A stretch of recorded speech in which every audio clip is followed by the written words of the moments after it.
श्री गणेशाय नमः. श्रीमद भगवद्गीता अध्याय 2. सांख्ययोग. गीतेचे सार.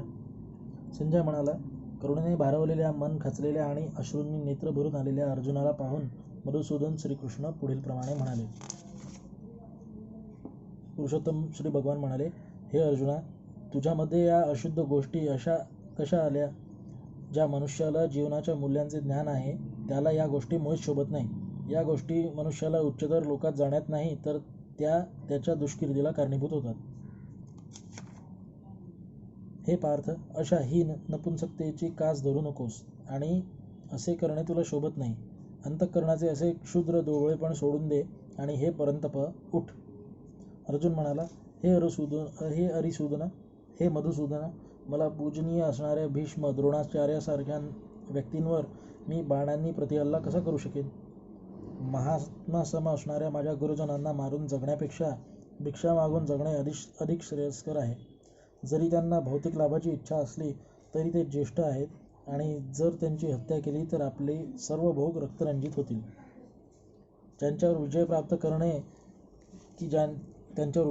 करणे की त्यांच्याकडून पराजित होणे या दोहोंपैकी कोणती गोष्ट अधिक चांगली आहे हे आम्हाला कळत नाही. जर आम्ही धृतराष्ट्रपुत्रांची हत्या केली तर आम्हाला जगण्याची आवश्यकता नाही. तरी देखील युद्धभूमीमध्ये ते आमच्या समोरच उभे आहेत. माझ्या दुर्बलतेमुळे मी माझ्या कर्तृत्वांबद्दल गोंधळून गेलो आहे आणि माझी मनःशांती नष्ट झाली आहे. अशा स्थितीत माझ्यासाठी निश्चितपणे सर्वात श्रेयस्कर काय आहे याबद्दल मी तुम्हाला विचारत आहे. मी तुमचा शिष्य आहे आणि तुम्हाला शरण आलो आहे. कृपा करून मला उपदेश करा. ज्या योगे माझ्या इंद्रियांना शुष्क पाडणाऱ्या शोकाला नाहीसे करता येईल असा उपायच मला दिसत नाही. स्वर्गातील देवांसारखे सार्वभौमत्व असलेले, वैभवशाली आणि प्रतिस्पर्धी नसलेले राज्य प्राप्त करून सुद्धा मला या शोकाचे निराकरण करता येणार नाही. संजय म्हणाला, याप्रमाणे बोलून झाल्यावर परंतप अर्जुन श्रीकृष्णांना म्हणाला, हे गोविंद, मी युद्ध करणार नाही आणि स्तब्ध झाला. हे भरतवंशजा, त्यावेळी दोन्ही सैन्याच्या मध्ये उभं राहून हास्य करीत श्रीकृष्ण खिन्न झालेल्या अर्जुनाला याप्रमाणे म्हणाला. पुरुषोत्तम श्री भगवान म्हणाले, पंडिताप्रमाणे बोलताना तू जे शोक करण्यायोग्य नाही त्याबद्दल शोक करत आहेस. जे ज्ञानीजन आहेत ते जीवितांबद्दल तसेच मृतांबद्दलही शोक करत नाहीत.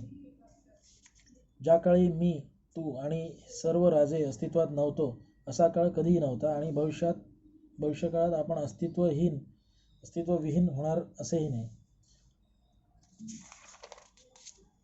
ज्याप्रमाणे देहधारी आत्मा अविरतपणे या देहात बालपणापासून तारुण्यात आणि तारुण्यातून म्हातारपणात जात असतो, त्याचप्रमाणे मृत्यूनंतर जीवात्मा दुसऱ्या देहामध्ये प्रवेश करतो. अशा स्थित्यंतरामुळेच धीर मनुष्य गोंधळून जात नाही. हे कौंतेया, तात्पुरती उत्पन्न होणारी आणि कालांतराने विनाश पावणारी जी सुखदुःखे आहेत ती हिवाळा व उन्हाळा यांच्या येण्या जाण्याप्रमाणे आहेत. हे भरतवंशजा, ती सुखदुःखे इंद्रियांना होणाऱ्या जाणीवेपासून निर्माण होतात आणि मनुष्याने ती क्षुब्ध न होता सहन करण्याचे शिकले पाहिजे. हे पुरुषश्रेष्ठ अर्जुना, जो मनुष्य सुख आणि दुःख यांनी विचलित होत नाही आणि दोन्ही अवस्थांमध्ये स्थिर असतो तो मोक्ष प्राप्तीसाठी निश्चितपणे योग्य आहे. जे तत्वदर्शी पुरुष आहेत त्यांनी असा निष्कर्ष काढला आहे की जे असत भौतिक शरीर आहे ते चिरकाल टिकू शकत नाही आणि जे सत म्हणजे जीवात्मा आहे ते कधीच बदलत नाही. या दोन्हीच्या स्वरूपांचा अभ्यास करून तत्वदर्शी पुरुषांनी असा निष्कर्ष काढला आहे, जे संपूर्ण शरीराला व्यापून आहे ते अविनाशी आहे असे तू जाण. त्या अविनाशी आत्म्याचा कोणीही नाश करू शकत नाही. अविनाशी, अमर्याद आणि शाश्वत जीवात्म्याच्या शरीराचा निश्चितपणे अंत होणार आहे. म्हणून हे भरतवंशजा, तू युद्ध कर. ज्याला वाटते की जीवात्मा हा मारणारा आहे किंवा तो मारला जातो तो अज्ञातात आहे, कारण जीवात्मा मारत नाही किंवा मारलाही जात नाही. कोणत्याही काळी आत्म्यासाठी जन्म नाही आणि मृत्यूही नाही. त्याचा जन्म झाला होता असेही नाही, त्याचा जन्म होतो असेही नाही आणि त्याचा जन्म होणार आहे असेही नाही. तो अजन्मा, सनातन, नित्य अस्तित्वात असणारा आणि पुरातन आहे. शरीराचा नाश झाला तरी त्याचा नाश होत नाही. हे पार्थ, जो व्यक्ती जाणतो की आत्मा हा अविनाशी, शाश्वत, अजन्मा आणि अव्ययी आहे, तो कोणाला कसा मारेल किंवा कोणाला कसा मारवेल? ज्याप्रमाणे मनुष्य जुन्या वस्त्रांचा त्याग करून नवीन वस्त्र धारण करतो, त्याप्रमाणे आत्मा ही जुन्या आणि निरुपयोगी शरीराचा त्याग करून नवीन भौतिक शरीर धारण करतो. या आत्म्याचे कोणत्याही शस्त्राद्वारे तुकडे करता येत नाही. अग्नीद्वारे त्याला जाळता येत नाही, पाण्याद्वारे त्याला भिजवता येत नाही आणि तसेच वाऱ्यानेही त्याला सुकवता येत नाही. हा आत्मा अविद्राव्य आणि न तुटणारा आहे आणि त्याला सुकवणे किंवा जाळणेही शक्य नाही. हा नेहमी टिकणारा, सर्वव्यापी, अपरिवर्तनीय, निश्चल आणि नित्य सारखाच राहणारा आहे. हा आत्मा अदृश्य, कल्पनातीत आणि अपरिवर्तनीय आहे असे म्हटले जाते. हे जाणून तू शरीराबद्दल शोक करू नकोस. तथापि जर तुला वाटते की आत्मा किंवा जीवनाची लक्षणे हा नित्य जन्मतो आणि नित्य मृत होतो, तरी हे महाभाव, तू शोक करणे योग्य नाही. जो जन्मला आहे त्याचा मृत्यू निश्चित आहे आणि जो मृत झाला आहे त्याचा जन्म निश्चित आहे. म्हणून तुझ्या अपरिहार्य कर्तव्य पालनात तू शोक करणे योग्य नाही. समस्त जीव प्रारंभी अव्यक्त असतात, मध्यावस्थेत व्यक्त असतात आणि विनाशानंतर पुन्हा अव्यक्त होतात. म्हणून शोक करण्याची काय आवश्यकता आहे? कोणी या आत्म्याकडे विस्मयकारक म्हणून पाहतात, कोणी त्याचे वर्णन अद्भुत म्हणून करतात आणि कोणी त्याच्याबद्दल आश्चर्यकारक म्हणून ऐकतात. परंतु दुसरे असे आहेत की जे त्याच्याबद्दल ऐकल्यावरही त्याला मुळीच जाणू शकत नाही. हे भरतवंशजा, या देहामध्ये जो वास करतो त्याचा कधीच वध होऊ शकत नाही. म्हणून कोणत्याही प्राणीमात्रांसाठी तू शोक करण्याची आवश्यकता नाही. क्षत्रिय या नात्याने तुझ्या विशिष्ट कर्तव्याचा विचार केला असता तू जाणले पाहिजे की तुला धर्मतत्वांसाठी युद्ध करण्यापेक्षा श्रेष्ठ असे इतर कोणतेही कार्य नाही. यास्तव तू संकोच करण्याची आवश्यकता नाही. हे पार्थ, ज्या क्षत्रियांना अशा युद्धाची संधी प्रयत्न न करताही येते ते खरोखरच सुखी आहेत, कारण या संधीमुळे त्यांच्यासाठी स्वर्गाची द्वारे सताड उघडी होतात. परंतु तू जर धर्मयुद्ध करण्याचे तुझे कर्तव्य केले नाहीस, तर कर्तव्य करण्यामध्ये निष्काळजीपणा केल्यामुळे तुला निश्चितपणे पाप लागेल आणि याप्रमाणे योद्धा म्हणून तू तुझी कीर्ती गमावशील. लोक नेहमी तुझ्या अपयशाचे वर्णन करतील आणि सामान्य व्यक्तीसाठी दुष्कीर्ती हा मृत्यूपेक्षा भयंकर आहे. ज्या मोठ्या मोठ्या महारथी सेनापतींनी तुझ्या नावलौकिकाची आणि यशाची वाखाणणी केली आहे, त्यांना वाटेल की केवळ भीतीमुळे तू रणांगण सोडले आहेस आणि याप्रमाणे ते तुला तुच्छ समजतील. तुझे शत्रू अनेक अपमानास्पद शब्दात तुझे वर्णन करतील आणि तुझ्या योग्यतेचा उपहास करतील. याहून अधिक दुःखकर असे तुला काय आहे? हे कौंतेया, रणभूमीवर तू मारला जाशील किंवा तुला स्वर्गप्राप्ती होईल किंवा तू विजयश्री प्राप्त करून पृथ्वीचे साम्राज्य उपभोगशील. म्हणून दृढनिश्चयी होऊन उठ आणि युद्ध कर. सुख अथवा दुःख, लाभ अथवा हानी, जय अथवा पराजय याचा विचार न करता तू युद्धासाठी म्हणून युद्ध कर. असे केल्याने तुला पाप लागणार नाही. आतापर्यंत या ज्ञानाची पृथक्कारणात्मक माहिती मी तुला सांगितली आहे. आता मी निष्काम कर्म कसे करावे याचे वर्णन करतो, ते ऐक. हे पार्था, जर तू या ज्ञानाच्या आधारे कार्य केलेस तर कर्मबंधनातून मुक्त होऊ शकशील. या प्रयत्नात कोणतेही नुकसान किंवा ऱ्हास नाही आणि या मार्गातील अल्प प्रगतीनेही मनुष्याचे मोठ्या भयंकर भयापासून संरक्षण होऊ शकते. जे या मार्गावर असतात त्यांची बुद्धी दृढनिश्चयी असते आणि त्यांचे ध्येयही एक असते. हे प्रिय कुरुनंदन, जे डळमळीत वृत्तीचे असतात त्यांच्या बुद्धीला अनेक फाटे फुटलेले असतात. अल्पज्ञ लोक वेदांमधील अलंकारिक शब्दांवर अत्यंत आसक्त असतात, कारण त्यात स्वर्गाप्रत उन्नत होण्याकरता निरनिराळी सकाम कर्मे, त्यापासून मिळणारा चांगला जन्म, शक्ती इत्यादींना मान्यता देण्यात आली आहे. ऐश्वर्यशाली जीवन आणि इंद्रियतृप्तीची इच्छा असल्यामुळे ते म्हणतात की याहून अधिक महत्त्वपूर्ण असे काहीच नाही. जे लोक इंद्रियतृप्ती आणि भौतिक ऐश्वर्यात अत्यंत आसक्त झालेले आहेत आणि ज्या गोष्टींमुळे ते जे मोहग्रस्त झालेले आहेत, त्यांच्या मनामध्ये भगवंताच्या भक्तिपूर्ण सेवेचा दृढनिश्चय होऊ शकत नाही. वेद प्रामुख्याने भौतिक प्रकृतीच्या 3 गुणांचे विवेचन करतात. हे अर्जुन, या 3 गुणांच्या पलीकडे स्थित हो आणि सर्व द्वंद्वातून मुक्त हो आणि लाभ व रक्षण यांच्या काळजीतून मुक्त होऊन आत्मपरायण हो. लहान विहिरीद्वारे होऊ शकणारी सर्व कार्य मोठ्या जलाशयाकडून त्वरित होऊ शकतात. त्याप्रमाणे ज्याला मागचा हेतू माहीत आहे, त्या ज्ञानी मनुष्याला वेदांशी संबंधित असलेली सर्व कार्य सहजपणे प्राप्त होतात. तुझे नियत कर्म करण्याचा तुला अधिकार आहे, पण कर्मफलांवर तुझा अधिकार नाही. तुझ्या कर्मफलास तू कारणीभूत आहेस असे समजू नकोस. तसेच तुझे कर्तव्य न करण्यामध्येही तू आसक्त होऊ नकोस. हे अर्जुना, यश आणि अपयशाबद्दलच्या संपूर्ण आसक्तीचा त्याग करून समभावाने तुझे कर्म कर. अशा समभावालाच योग असे म्हणतात. हे धनंजया, भक्तिमय सेवेद्वारे सर्व निंद अशा कर्मांना दूर सार आणि त्या भावनेमध्येच भगवंतांना शरण जा. जे आपल्या कर्मफलांचा उपभोग घेऊ इच्छितात ते कृपणच आहेत. कृपण म्हणजे लोभी. भक्तिपूर्ण सेवेमध्ये संलग्न झालेला मनुष्य या जन्मात सुद्धा चांगल्या आणि वाईट कर्मांपासून मुक्त होतो. म्हणून योगयुक्त होण्याचा प्रयत्न कर, कारण योग हेच सर्व कर्मातील कौशल्य आहे.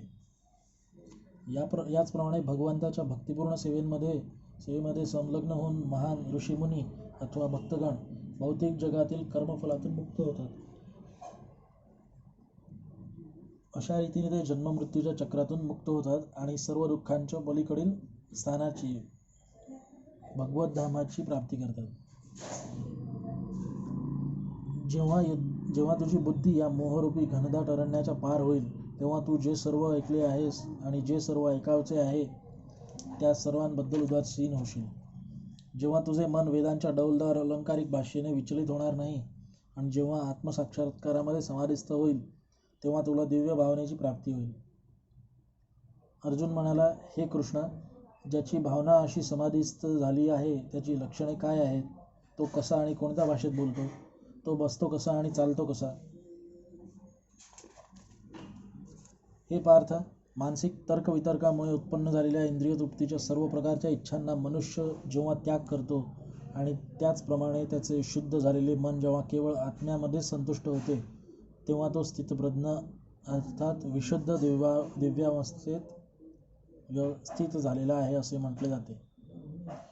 जो त्रिविध तापांनी मनामध्ये विचलित होत नाही किंवा सुखामध्ये हर्षोल्लासित होत नाही आणि जो आसक्ती, भय, क्रोध यापासून मुक्त झालेला आहे, त्याला स्थिर मन झालेला मुनी असे म्हटले जाते. या भौतिक जगतात जो कोणी शुभ अथवा अशुभ गोष्टींच्या प्राप्तीपासून प्रभावित होत नाही आणि जो अशा प्राप्त शुभाशुभ गोष्टींची स्तुती अथवा निंदाही करत नाही, तो पूर्ण ज्ञानामध्ये दृढपणे स्थिर झालेला असतो. ज्याप्रमाणे कासव आपले अवयव आपल्या कवचात आवरून घेते, त्याचप्रमाणे तो आपल्या इंद्रियांना इंद्रिय विषयांपासून आवरून घेतो. तो पूर्ण चेतनेमध्ये दृढपणे स्थिर होतो. देहधारी जीवात्मा जरी इंद्रिय उपभोगापासून निवृत्त झाला तरी त्याची इंद्रिय विषयांबद्दलची गोडी राहतेच. परंतु उच्चतर रसाचा अनुभव घेऊन अशी कार्य थांबविल्यास तो चेतनेमध्ये स्थिर होतो.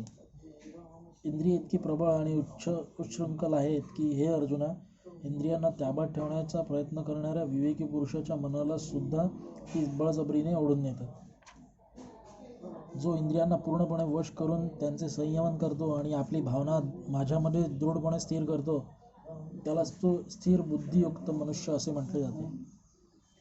इंद्रिय विषयांचे चिंतन करत असताना मनुष्याची त्या विषयांच्या ठिकाणी आसक्ती वाढत जाते आणि अशा आसक्तीपासून काम उत्पन्न होतो आणि कामापासून क्रोधाचा उद्भव होतो. क्रोधापासून संमोह निर्माण होतो आणि मोहापासून स्मृती भ्रमित होते. जेव्हा स्मृती भ्रमित होते तेव्हा बुद्धी नाश होतो आणि बुद्धी नाश होतो तेव्हा मनुष्याचे पुन्हा भौतिक अंधकूपात पतन होते. पण आसक्ती आणि अनासक्ती यापासून मुक्त असणारा किंवा स्वातंत्र्याच्या नियामक तत्वांनुसार इंद्रियांना नियंत्रित करण्यामध्ये समर्थ असणारा मनुष्य भगवंताची पूर्ण कृपा प्राप्त करू शकतो. याप्रमाणे संतुष्ट झालेल्या व्यक्तीसाठी भौतिक अस्तित्वाचे त्रिविध ताप नाहीसे होतात आणि अशा प्रसन्न भावनेमध्ये व्यक्तीची भौतिक लौकिक लवकरच स्थिर होते. जो भगवंताशी संबंधित नाही त्याच्याकडे दिव्य बुद्धीही असत नाही आणि किंवा त्याचे मनही स्थिर असू शकत नाही. दिव्य बुद्धी आणि स्थिर मनाशिवाय शांती प्राप्त होण्याची शक्यताच नाही. आणि शांती वाचून सुखप्राप्ती कशी होऊ शकेल? ज्याप्रमाणे सोसाट्याच्या वाऱ्याने पाण्यातील नाव इतस्ततः ओढून नेली जाते, त्याचप्रमाणे भटकणाऱ्या कोणत्याही एका इंद्रियावर मन केंद्रित झाले तर ते इंद्रिय मनुष्याची बुद्धी हरण करते. म्हणून हे महाबाहू, ज्याची इंद्रिय विषयांपासून नियंत्रित केलेली असतात त्याची बुद्धी निश्चितपणे स्थिर झालेली असते. सर्व जीवांची जी रात्र असते ती आत्मसंयमी मनुष्याच्या जागृतीची वेळ असते आणि सर्व जीवांची जी जागृतीची वेळ असते ती आत्मनिरीक्षण करणाऱ्या मुनीची रात्र असते. ज्याप्रमाणे समुद्र हा नेहमी भरत असूनही शांत असतो, त्याचप्रमाणे जो मनुष्य समुद्रात अव्याहतपणे प्रवेश करणाऱ्या नद्यारूपी इच्छांच्या प्रवाहाने विचलित होत नाही, केवळ तोच शांती प्राप्त करू शकतो. आणि अशा इच्छा तृप्त करण्यासाठी जो झगडतो त्याला शांती प्राप्त होत नाही. ज्या मनुष्याने इंद्रिय तृप्तीच्या सर्व इच्छांचा त्याग केला आहे, जो निस्पृह अथवा इच्छारहित जीवन जगत आहे, ज्याने पूर्णपणे स्वामित्वाच्या भावनाचा त्याग केला आहे, ज्याच्या ठिकाणी मिथ्या अहंकार नाही, तोच केवळ वास्तविक शांती प्राप्त करू शकतो. आध्यात्मिक आणि दिव्य जीवनाचा हाच मार्ग आहे आणि याची प्राप्ती झाल्यावर मनुष्य मोहित होत नाही. मृत्यूच्या शेवटच्या क्षणीही जर एखादा याप्रमाणे स्थित असेल तर तो भगवत धामात प्रवेश करू शकतो. या प्रकारे भगवद्गीतेचा सांख्ययोग या दुसऱ्या अध्यायावरील भक्तिवेदांत भाष्य संपन्न. श्री हरिहरार्पणमस्तु. श्रीकृष्णार्पणमस्तु. शुभं भवतु.